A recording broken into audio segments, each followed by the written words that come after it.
Hello, everyone. This is Becca Victoria. I'm a clinical hypnotherapist, RTT practitioner, and TT practitioner, coach, and therapist. Welcome to Embodied Shift. Jonah and I explore real change where subconscious healing meets higher guidance. Hi everyone, I'm Jonah. I'm an intuitive coach, and my work is about remembering who you are and trusting your inner knowing. And our fun question of today is, what is a soulmate to you? And do you think they really exist?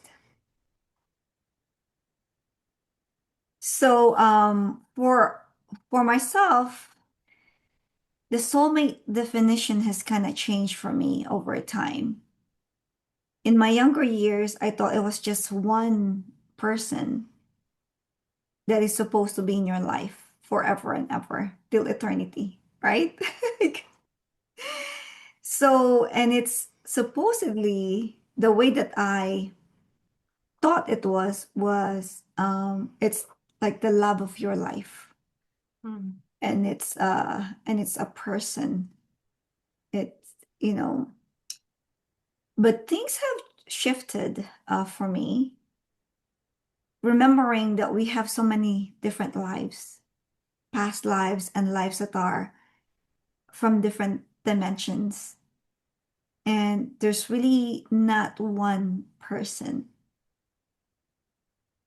There's actually animals as well that are supposed to come to your life to help awaken you, to help you remember who you are.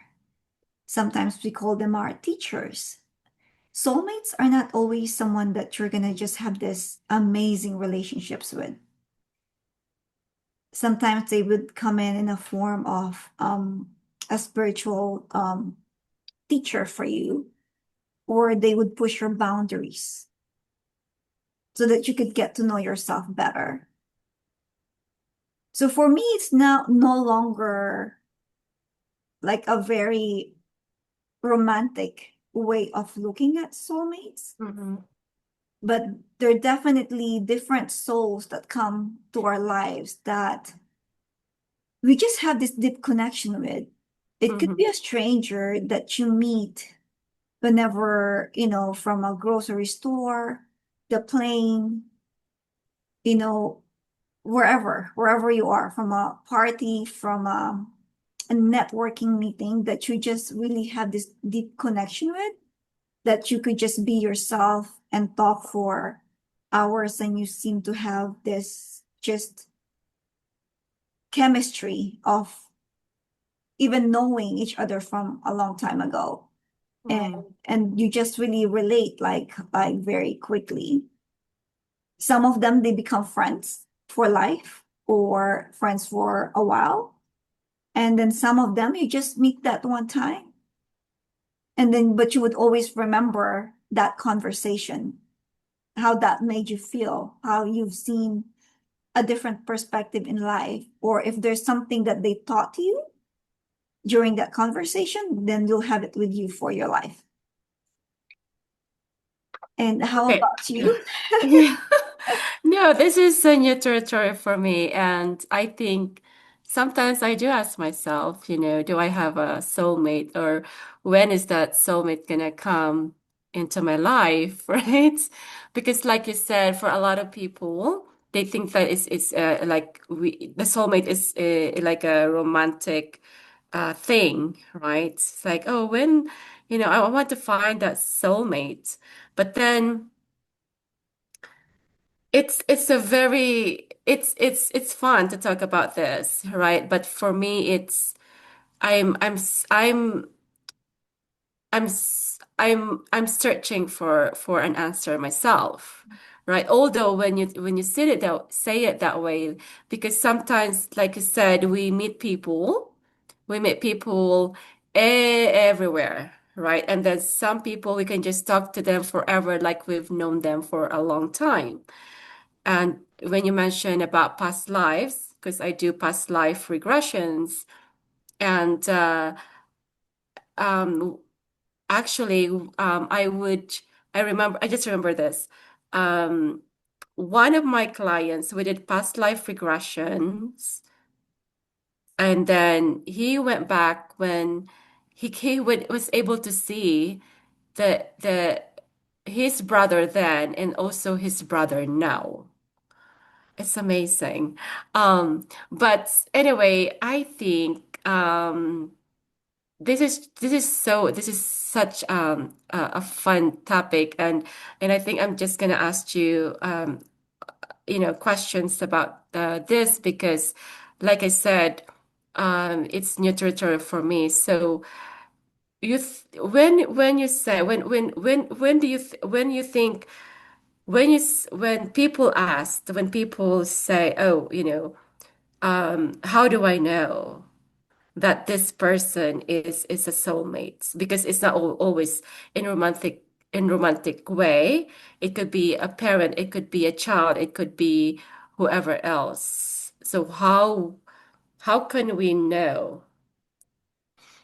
There's this thing about soulmates and soul contracts What's the difference?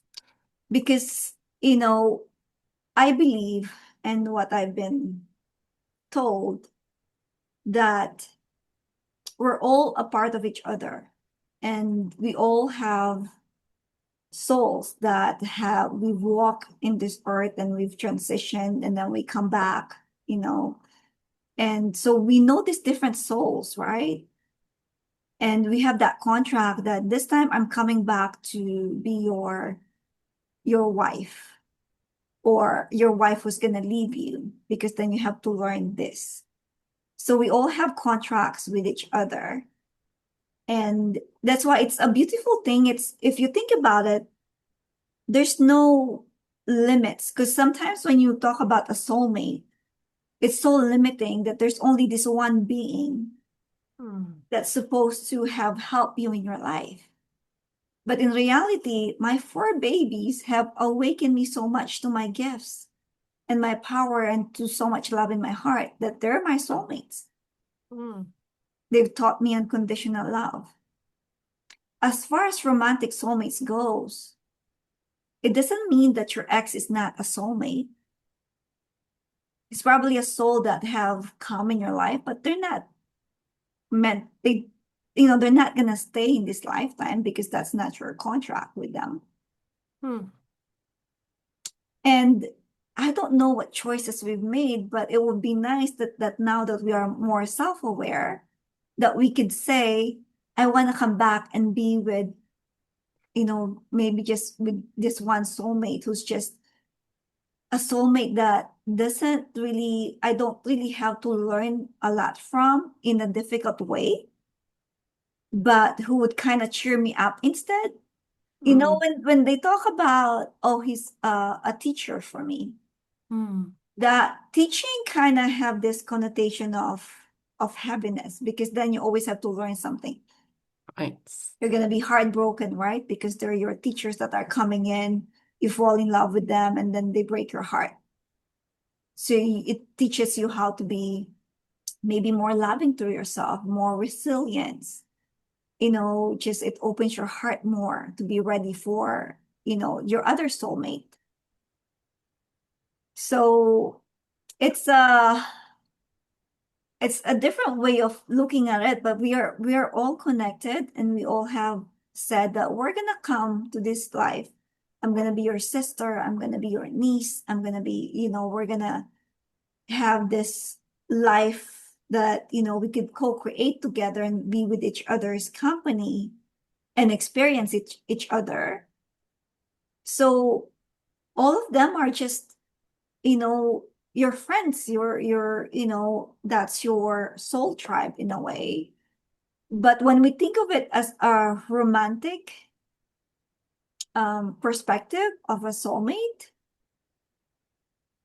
then that would just be someone that will teach you something and awaken, and hopefully in your soul contract. And of course, you create this as well because soul contracts, you know, it's not like energy wise, it's not like you cannot shape your new contract.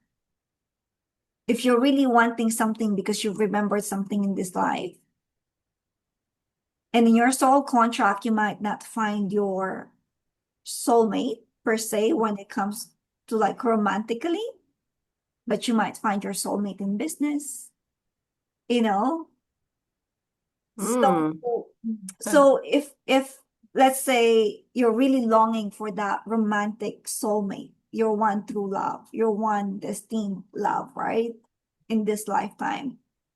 And maybe in your soul contract, because you still have to learn whatever it is that you have to learn, like fully loving yourself for that, for that destined love to come to you. Hmm. Then if you learn those lessons now, then he's gonna come or she's gonna come. So for some of our viewers that they're probably already like having questions, or it's like, so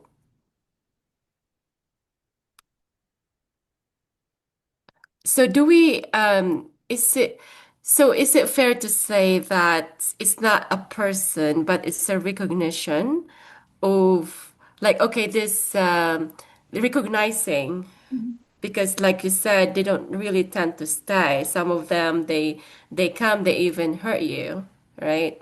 Because it's teaching you something. Well, hopefully we're if we recognize that okay, this person might not be my here romantically, because that's what I'm looking for, that's what I'm longing for, and just to recognize that, okay, the person who comes to your life, just recognize it, that this is temporary, or it could be permanent as well, like having that relationship for the rest of your life. So what do you think you can tell our viewers, um look what to look for to see, because so they don't get like, okay, am I really just thinking about this too much, or I don't know if I'm making sense here, but I think In your heart have the answers. You just need to learn how to tap into them. mm, And you have to really create a space of limitless possibilities. Because if you have a certain aspect of, when you're trying to create something, but you have so many limiting beliefs or just norms, and that energy is hard. Like, when you think about the soulmate, because it has to be on your own energy. Your beliefs are your beliefs. So you have to get to know yourself. So if you ask yourself, what is a soulmate for me? Everybody has their own definitions. mhm, My definitions of a soulmate is different from, my definition of the soulmate when I was in my 20s, 30s, 40s, right? Maybe it kind of changed when I was like in my 40s. mhm. So you really have to have those beliefs first, your awareness, and see what you're creating. Because there's really no, like in coaching and everything else in life, we take lessons all the time, right? We go to seminars, but not everything in that thing is going to resonate with us. It can only Mhm. resonate if we feel connected to it. So first get to know yourself. What is your definition of a soulmate? And create that wonderful definition of that soulmate so they can come to your life. So they do exist. I Yes, they do exist. And so if we have different definition of soulmates, how how can we tap into that, where where it's like it's a lot of questions coming into my head, but so you said we have different definition of, so depending on where we at Mhm. in our lives, right? So I would like to for our viewers to kind of, if they haven't done anything about, looking for a soulmate or understand about soulmate, what do you think you can impart uh, for them if they're just starting or if they already are in that space? You know, your soulmate only recognizes you when you recognize yourself. So it's a frequency. Sometimes our soulmate would come, but we don't recognize that frequency because we're in so much hurt from our past relationship. So you can easily miss your soulmate. Sometimes they come in your life and you meet them one time and you just know how they made you feel.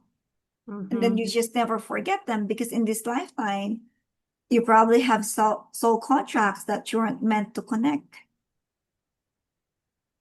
Not meant to To connect. connect. So meaning like if I'm here in this lifetime and I want to be of service and I'm so focused in serving in my career because I'm serving people, right? And your soulmate from the universe that's existing somewhere else is also devoting himself to another world, like another, maybe he's fighting a different fight than yours, and he's also serving. So your commitment is not really with each other now in this lifetime because we have many different lifetimes. Mm-hmm. So we have soulmates, like what we call like our soulmates that have been with us and they were like really, really good to us. Mm-hmm. And they really made us feel very loved. And in their presence, we're just always very in love and, and they're not really they're teaching us like, I would probably say it this way. In their presence, you just feel very safe and very loved, and you don't need to perform. You don't need to be someone else. You could just be yourself. You're Mm-hmm. not thinking that you're going to be judged. So that's like the greatest, I would probably call that like my destined, you know, soulmate. But then there's other soulmates that have, that you've also had relationships with in your past. And also, if you guys are curious sometimes, you're gonna know the people in your lives right now that have actually been a part of your life before in your dreams. They do show up in your dreams too. Mm-hmm. So if you're remembering who you are in your core, and of course you just don't go around like people telling them, hey, we were actually, I've known you from my, because that would, if they're not yet remembering who they are from before, then it's really hard to have that conversation with them. Mm-hmm. But if you're in a frequency of remembering, it it really feels like everything is normal. Like your dreams are no normal and you just it's almost like you just remember being with these people and it feels so nice and you're just so happy that they're in your life again. Mm-hmm. So you're saying, like, for example, when you mentioned that you might m met someone at, let's say, I don't know, 3, 6 months ago, and then you had that connection, that deep connection, Mhm. and then, but somehow it didn't work for some for whatever reason, but you felt that feeling of feeling seen, love, or you feel so comfortable with each other. But you said that he might be in doing something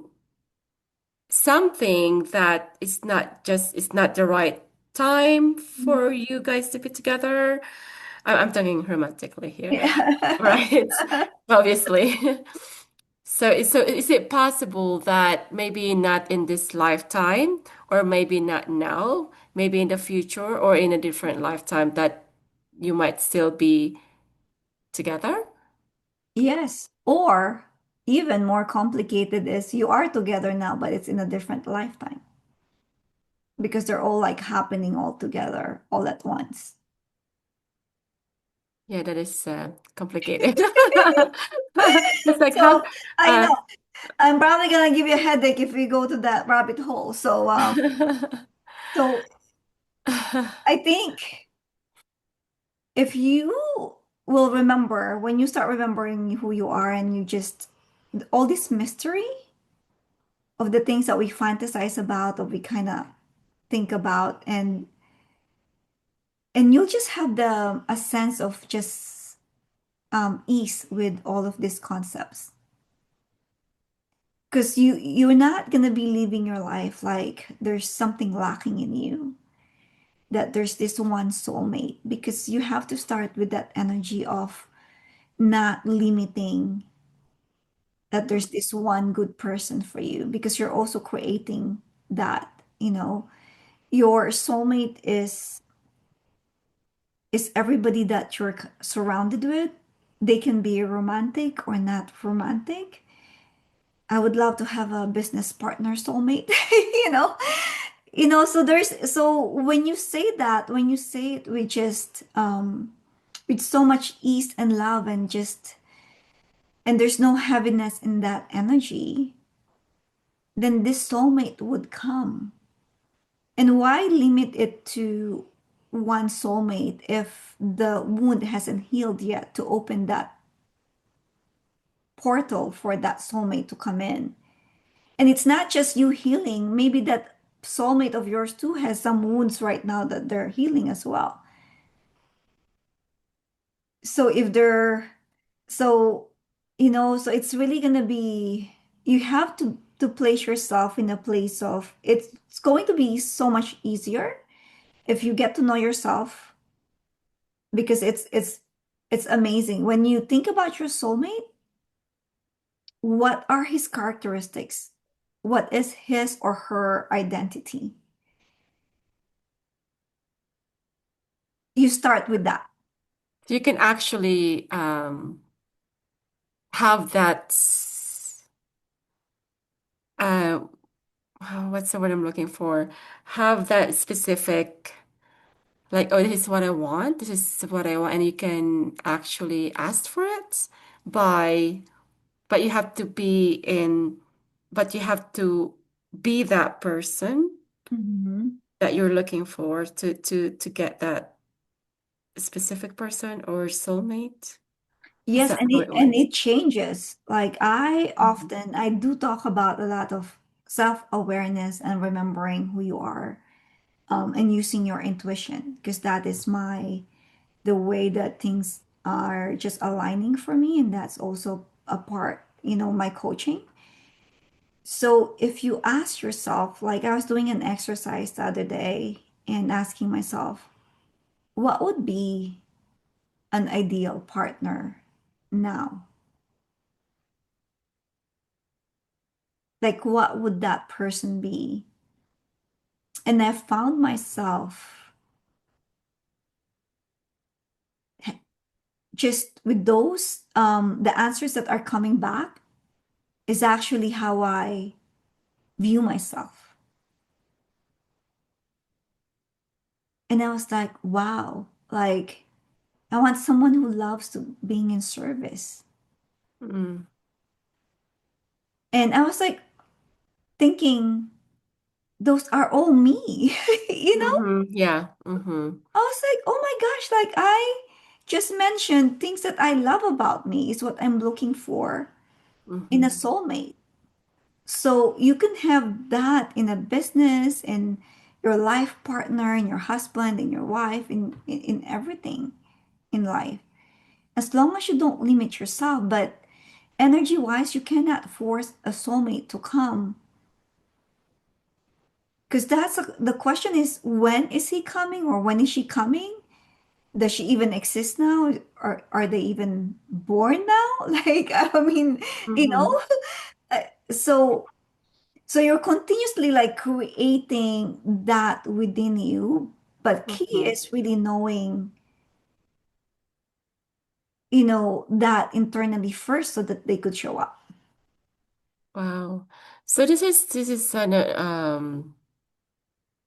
something that it's not like you're gonna get it right away. No. Yeah, whatever it is that partner. a business partner or whatever else. Oh. It's a process. It's like you said, knowing yourself. And so when you said that, okay, when you ask yourself now, what would I like to have as, for a partner?